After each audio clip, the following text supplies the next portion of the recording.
All right, so today I have another special cube to discuss with you. Here we have uranium.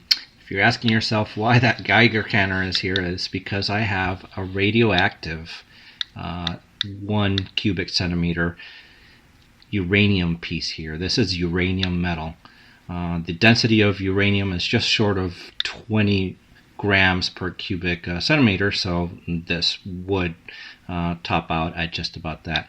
However, unlike our other cubes, uranium is not a metal that you can have your ordinary factory work. This is a cube that has been milled. There's a special machine that basically will take a chunk of uranium and start cutting it and until it achieves the sides, and it's done purely by hand. They did a wonderful job doing these. We sell a few of these every year. They're very pricey, over $1,000 each, but they are very, very nice. They also have this bluing character on top that sets it apart from all the other cubes. You can see it has this sheen. However, this sheen is not permanent. It will darken over time and just be completely black. However, it will not lose its luster. So it's a gorgeous little collectible if you are into collecting density cubes of each of the elements from the periodic table. Now, the second question most of you are going to be asking is, if this thing is radioactive, how are you holding it in your hands? Well, it is radioactive. There's no doubt about it. I'm going to prove it to you in a second when I put it up against the Geiger counter.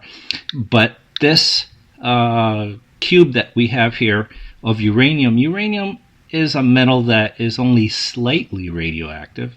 So it's not going to cause any harm unless you were to swallow it or chop it up into little pieces and pulverize it and breathe it in, and then it's bad news. But as a chunk of metal, the only thing that you're really going to be hurting is your wallet when you buy one of these, because it is so expensive. However, it is definitely radioactive, and this is a sizable piece, and you can see my Geiger counter is measuring right now background radiation, and once I put it in front of here, it's gonna go nuts, and it will.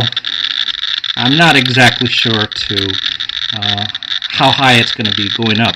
However, uranium emits radiation and alpha particles, which are very easy to stop. As soon as you pull it away, you hardly get any radiation at all.